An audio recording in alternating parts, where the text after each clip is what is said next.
سلامونه حولیکی هیله هیلمند یم چې جوړ او روغ به یاست. مثل هینک یو فلسفه جوړه سوه، یو مهمه جوړه سوه، یو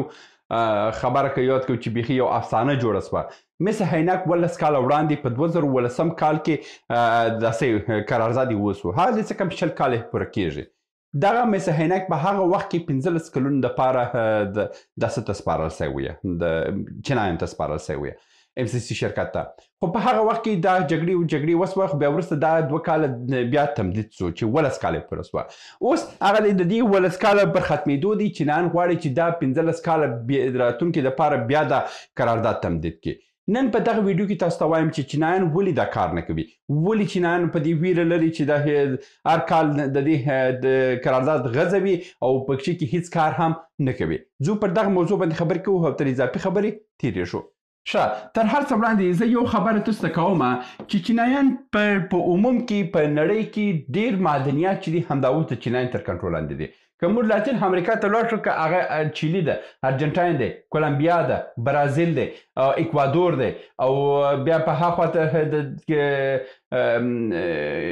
ګواتیمالا ده. دغه ټول هیوادونه که موږ وګورو د دغه ټول هیوادونو معدنیات چې دي همدا اوس چینایان یې باسي او دوی وړي خپل هیواد ته وړي او دوی مصرفوي یې.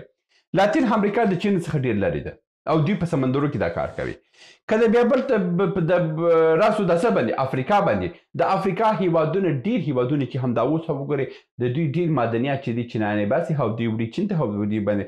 خپل تجارت یې فعاله ساتلی دی. که راسو پر افغانستان باندې دوی د همدغسې ملا ماته ده او همدغسې چوپ پاتې دي او هېڅ کار هم نه کوي. خبره دا ده ما څو ځله تاسو دا خبره وګورئ 2 کاله 3 کاله مخکې مې تاسو ویل هغه ورځ کې چې د دغه قرارداد MCC شرکت سره قرارداد وسو، مځکه وسوه، پټي غچې سوه چې د خیر قرارداد شروع سو، بس مثل هینک به د خیر په راتلونکي 2 کلو کې به فعال واوسي. د همدغه هغه وخت کې ما تاسو ته ویډیو جوړه کړ، په هغه وخت کې مې ویل مالو دا ارمان به تاسو په سترګو ونه وینئ چې چینایان به په راتلونکي 20 کالو کې به دا 20 کال خو تېر سوي، راتلونکي نور 20 کالو کې به هم دا مثل هینک ونه باسي. ځکه نه باسي چې هغوی په همدغه ډول پلان دی چې دوی حواله کې خپل دا چې مثلا چین دی، دا که امریکا ده، دوی حواله کې د امریکا معدنیات خو ټوله راباسي. دوی وایي چې امریکا وایي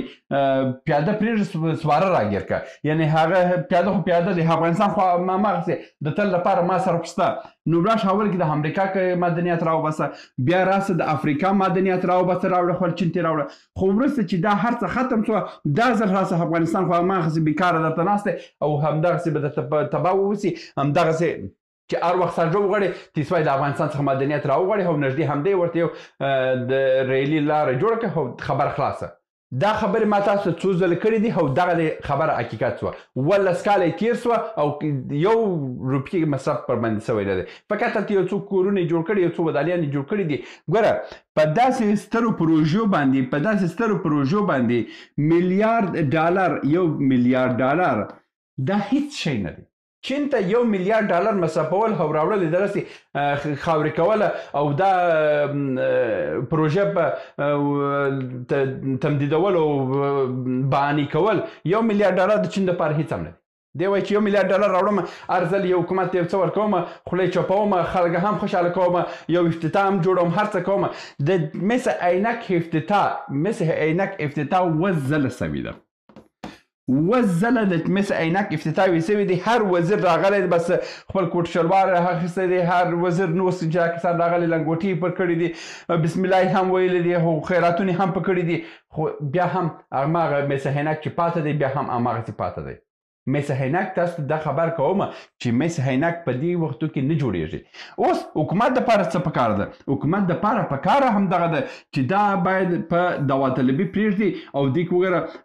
مجبور یې چې امریکایي کمپنیان راوغواړي، استرالیایي کمپنۍ، اروپایي کمپنۍ، جرمني کمپنۍ، د چینایي کمپنۍ، روسي کمپنۍ، د مثلا قزاقیان هم کوي دي، ترکان کوي دي.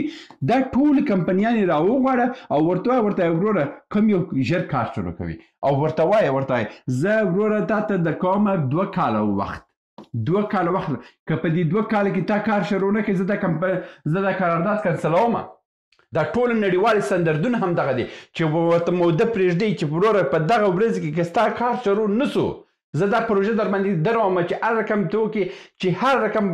فشار هم بیا راوړې زه دا قرارداد بیا تا ته نه پرېږدم خو خبره دا ده چې په موږ کې داسې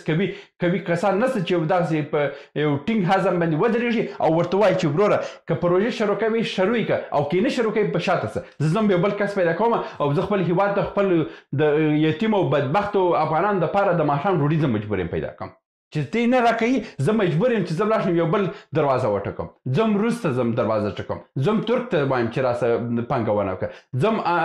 اروپا ته وایم ځم امریکا ته وایم ځم استرالیا ته وایم ځم جاپان ته وایم د نړۍ کوي هیوادونو ته وایم راسه په دې هیواد کې پانګونه وکړئ مګر چینایان موږ ته بانې کړي او زموږ معدنیات نه پرېږدي ته په دغه ډول باندې لږ ځان ټینګ کړه وګوره چې بیا دا چینایان مجبوره دي چې دغه په دې باندې کار شروع کوي که نه شروع کوي درته ووایه ورته خپل تاسیسات راوړه تاسیسات دې راوړه مثلا په دې ځای کې مثلا 15 میلیارده ډالره تاسیسات پکار دي 15 میلیارده ډالر چې تاسیسات دې خپل تاسیسات راوړه دلته کار شروع کړو دلته وایي ورته وروره 15 کاله دا معدن ستا په اختیار کې دی په دې 15 کلونو کې ته دا کوم مصرفونه چې تا 15 میلیارده کړي دي دا هم خپل ځان ته راوباسه او یو 2 میلیارده چې ته ګټه کوي هغه هم ځان ته وباسه چې کله ستا 1 میلیارده ډالره پوره سوه 1 میلیارده ډالره پوره سوه نور زه دا تاسیسات او هر څه چې دي دا د افغانستان دولت ته سپارل کېږي زه په مخه دې شه موږ خپل کارونه مخ ته وړو چې دغه د کم قوي او جدي برخورد ورسره ونیسي دا په ژوند تا سره دا کار نه کوي چې د چینایي دې راسي د امریکا پروژې معدنیات دې پرېږدي او د افریقا معدنیات دې پرېږدي او افغانستان چې داسې ورته نږدې دي او په دې باندې کار شروع کړي دا بالکل نه کوي او دا په ژوند هم ونه کوي چې په یو قوي فشار یو قوي حاله یو قوي سړی مخ ته ونه درېږي نو دا ډول کارونه په هېڅ ډول باندې فایده نه کوي په څو ویډیوګانو کې مې دا خبره کړې وه په هغه ویډیوګانو کې چې هغه ورځ کې افتتاح کېدل په یوټیوب چینل کې تر اوسه پورې زه لنک تاسو ته پرېږدم هغه ویډیو وګورئ په هغه ویډیو کې ما درته وویل ما دا وړۍ به شړې نستي د چینایانو دا چې چینایانو په خبرو باندې دا صحیح خبرې کول بیخي بېمانا دی او چینایان دا کار نه کوي په هغه وخت کې په کمنټو کې ټول ښکنځل کړي دي هغه کمنټونه هم تر اوسه شته او هغه ویډیو هم وګورئ او ویې ګورئ چې ما څه ویلي په هغه وخت کې د ویډیو لینک په ډسکرپشن کې پرېږدم تاسو هغه وګورئ چې هغه ما څه ویلي دي او هغه څنګه وسوه هیله مند یم چې یو ورځ دا وطن جوړ سي او یو دې وطن ته یو قوي مالکان پیدا سي او دې وطن اصیل بچیان پیدا سي او دا وطن په پښو ودري که په دغه ډول باندې ګډوډي وسي که دغه ډول بدبختیانې وسي دا وړۍ به شړې نه سي او دا وطن به ورځ تر بلې تباه سي په آخر کې یو خبره تاسو ته اضافه کوم او د حکومت مشرانو ته هم دا خبره زه کوم د چینایانو سره ما اول آخر ما دا خبره کړې وه ټول افغانانو دا خبره ورکړې وه چې د چینایانو سره احتیاط وکړئ چینایان وګوره چینایان یو خو دا دی چې دلته کار نه کوي د بل لوري یو ورځ کې به تاسو خبر سئ چې په تاسو باندې میلیاردونه ډالر پورې هم در اړولی دي څنګه چې په سریلانکا کې داسې ویل چې پروژه دا پروژې په نامه باندې اخر کې خبرې دې ځای ته ورسوله چې چین د چین څخه د سریلانکا د چین ودونه میلیاردونه ډالر پوره وړی وي د پاکستان ګوادر ګوادر هغه د خبرې څو یو سل 40 میلیارد ډالر ته په پور کې رسولې ده نو د چینایان سره ډیر احتیاط وکړئ چینایان چې دي خپل ګټې ویني مګر د بل سړي ګټې نه ویني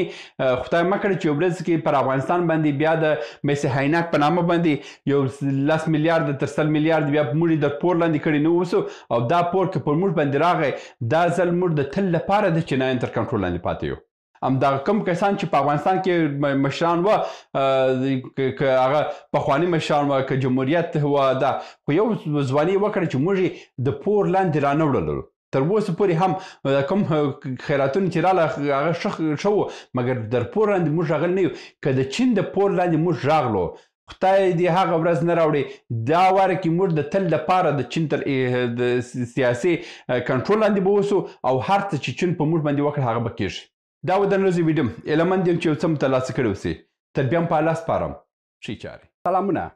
موږ ډېر موضوعات جوړ کړي دي که سیاسي موضوعات غواړئ ووینئ نو دلته کلیک کړئ او که غواړئ اقتصادي موضوعات وګورئ نو دلته کلیک کړئ او که غواړئ چې د تل لپاره راسره واوسئ نو دلته کلیک کړئ او چینل سبسکرایب کړئ مننه